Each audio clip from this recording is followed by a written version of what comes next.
What's up, everybody? I'm Ken Edwin. You know, I'm out here doing my thing. Mr. PTTO himself, poking that thing out. You know where I'm at. All platforms. Ken with two N's, Edwin TV. That's how I do. And just letting you know, I'm rocking with Michelle C on Candid Kisses TV. Let's go.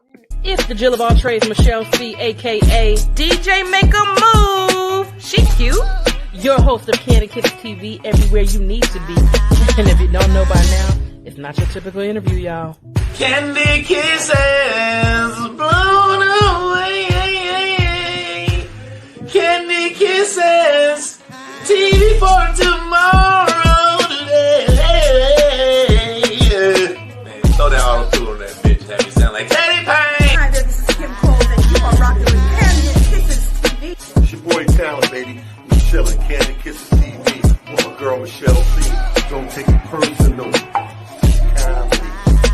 Yo, what's up? It's bruh man from the fifth floor. In the ATL, chilling with Candy Kisses TV. What's up, y'all? You're watching Candy Kisses TV. With my homegirl, Michelle. Hello there. Have you asked yourself what you're missing? I have. It's Candy Kisses TV.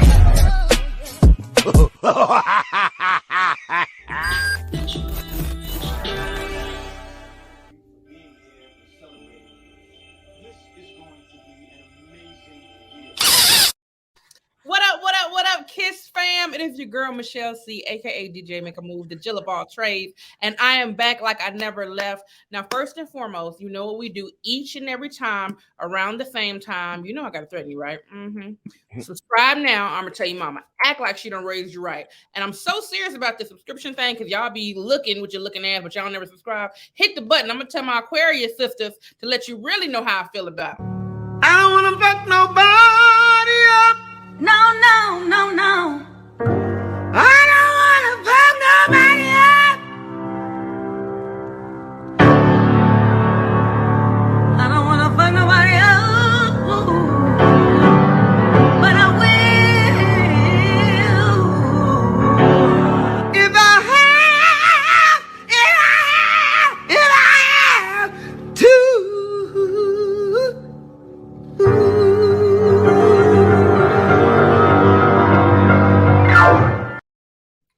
Air grab on that ass. Okay, I'm so serious. Hit that button immediately.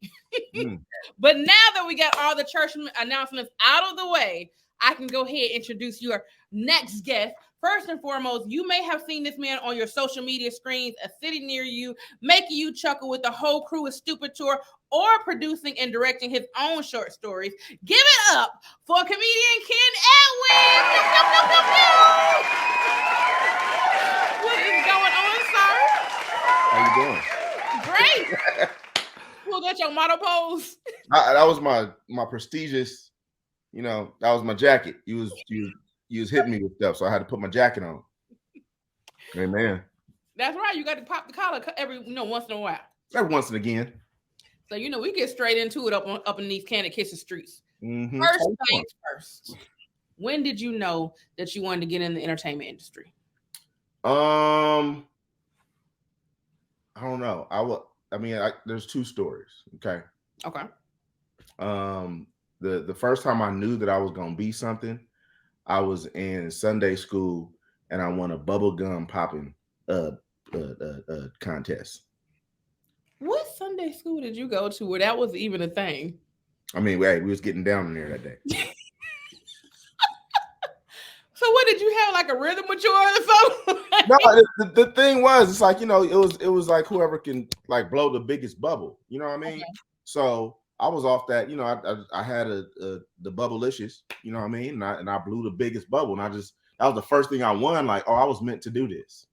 To blow bubbles, okay? No, to just be, because like how I was doing it, like I had a certain flash and flare. I turned my head to the side. The bubble was like as big as my head. And people was just like, oh, they was entertained by the blowing of the bubble. You know what I'm saying? So that's why I was like, okay, I'm supposed to do something. Okay. And then I got a starring role in The Nutcracker in elementary school. Huh? Okay. And I was the moon. You hear me? I was the moon. So I ain't had no words. Okay, I was supposed to just drop down, drop that moon down. Had a big stick, and I had to drop that moon down when it was time. Right? Man, I dropped that moon down for like a good minute and 30 seconds. You hear me? And they were sitting there like, drop it. And I was just like, no, nigga, I gotta do my shit. You know what I'm saying? To the man,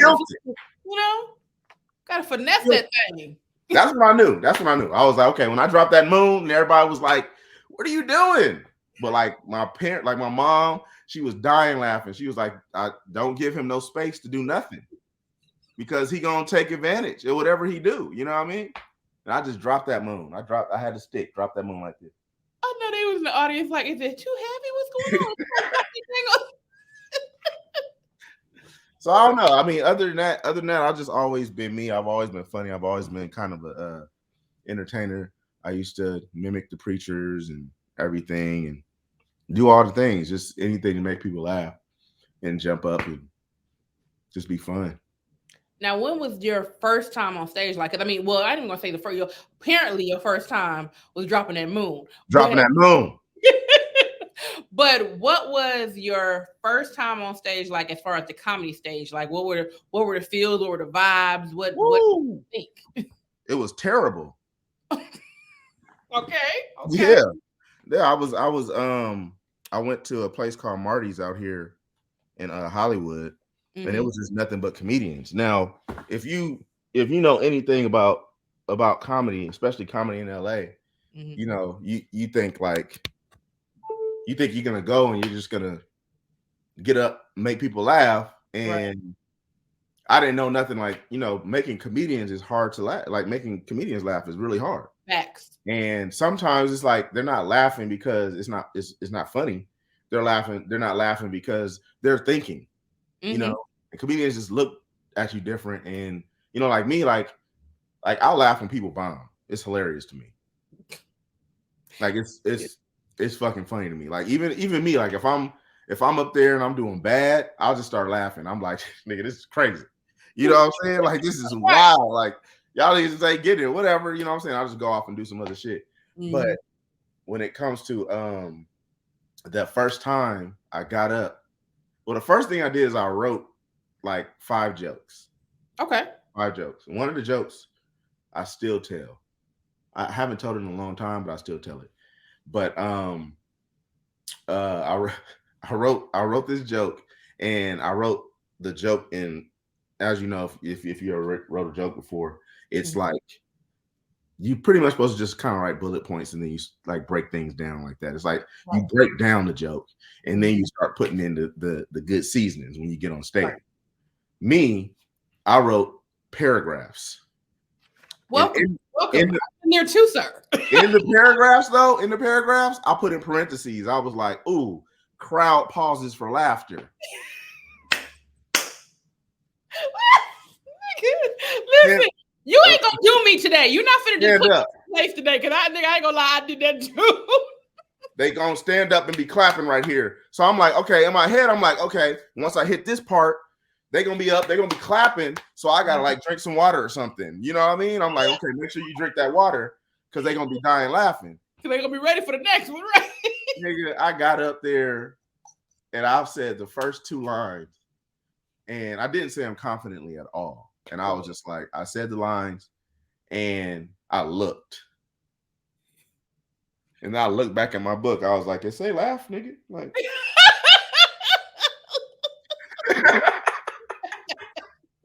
so I was like, oh shit, like this is stupid. So I tried to do another line and went to the next laugh. And I was like, oh, these niggas like, okay.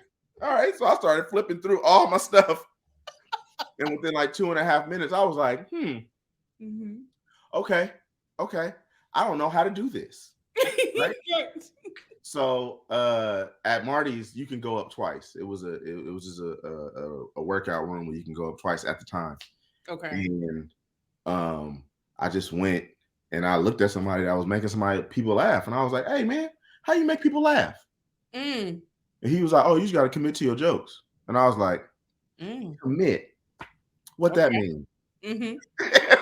Right. Okay, commit. I got that. Now what that mean? What's commit? Okay. And then I just like, all right, commit. So I just thought to myself, I was like, all right, I'm just gonna not care about these niggas because some of the stuff that I was hearing, I was like, this shit isn't even funny. They just laughing.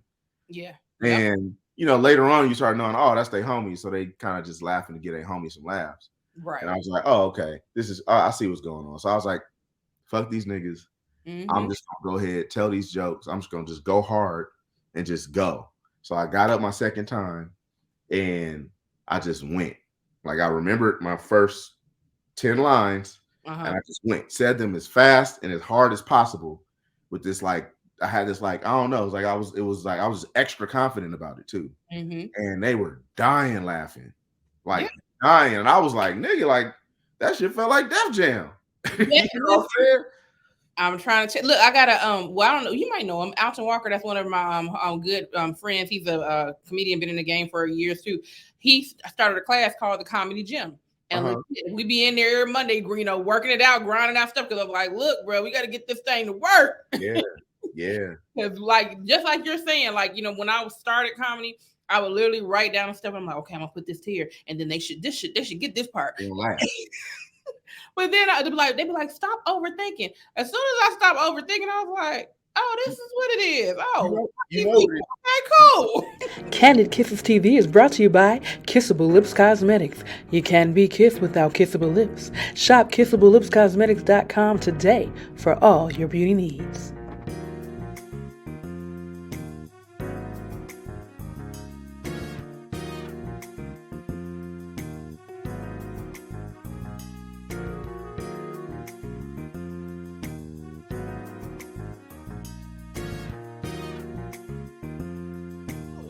You know what it really is? The thing is like what we have is there's so many different levels of funny. And this is just within a comedian being funny. Yeah. One of those levels is like what goes on in our head. Like you said, your friends, sometimes you say some wild shit and they be like, dang, I need to do this. I need to just be out. Like, so that's just like getting to that point to where you could just say some wild shit on stage. Yeah. That's easy because that's the stuff that goes on in your head. Right. And then as soon as you take out the fact of going, okay, what's the crowd gonna feel about this? How are they gonna respond to this? Like, what's gonna happen? You look past all that and you be like, all right, cool. I can just say whatever the fuck I want to say. And if I fuck up, then it's like, all right, well, fucked up. Sorry. Yeah, you fucked up unless you let them know you fucked up. It's like right. You know what I'm saying? They don't know. That's what you start learning too. You start learning that like the crowds really don't know what be going on up there. Sometimes they don't know if you fumble. Even if you do fumble, they don't know if you fumble. They just be like, they just watching you sometimes like, wow, this guy's here. Right. And that's the weird part too sometimes though. Because you know how like when I first started, I knew for a fact that I was talking at the crowd instead of talking to them. Yeah. So now I'm trying to get into the groove of talking to them like a regular conversation because it makes it more comfortable. But sometimes people just be staring at you like, they be like, damn, like, I mean, I know I'm talking, but you ain't got to stare at me like that. Like, calm down. And they be enjoying themselves. And you be sitting there like, damn, are you? When you already nervous getting up there, and then when they staring at you like that, you be like, nigga, listen to what I'm saying instead of staring at me like I'm an ice cream. Like, so that's one level. The other level is just getting to that point to like be yourself, like your authentic self. And that's the hardest part in comedy. The hardest part in comedy is getting to be your authentic self, because sometimes you may have a joke and it's funny. Like you just tell people like, oh, I got this premise for this joke. I'm talking about a kid that's being ugly, and I talk about how you got to raise an ugly ass kid, how they got to pay for drinks and all this other crazy stuff, right? And people be like, oh, that's just funny. That's stupid. Okay, right? But then you telling that joke, like how you tell, like how you are, you may have inflections of saying certain words, like you know, like, or you might say something and throw your neck out like that, and that makes people laugh. So people don't be thinking about that. Like that's you, however you are. Like whenever you're doing, like at home, like just doing anything and doing all this crazy shit, that's the shit that makes people laugh. And we don't be thinking that. We just be thinking like, oh, I gotta make this joke as funny as it can be. Exactly. My head. When it's like, no, you gotta put your whole body into that shit. You know, that's why I like, man, like, it's just when I be chilling. right. And like just in regular conversation, like I still haven't found, I'm getting there, but I still haven't found where that spot is on stage where I can just be out there just messing with people. And I do it all the time. And I even do it on stage. There's times where I just start doing it. I'm like, oh shit, I forgot that I was supposed to be telling jokes. You know? Right. That's the thing.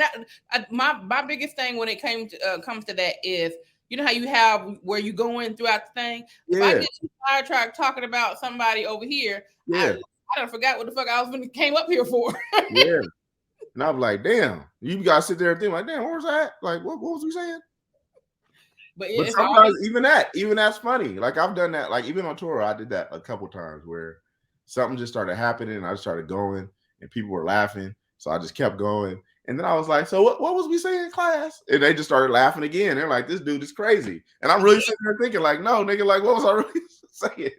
Exactly. I mean, I think I know I can get to that point, but it's just finding the sweet spot. Because like once you kind of comfortable in, in the thing, you just go and you don't care no more. And that's just the best place to be. That's the great thing about comedy too, is you'll find that at certain times, and then other times you'll be like, oh shit, like it's not there.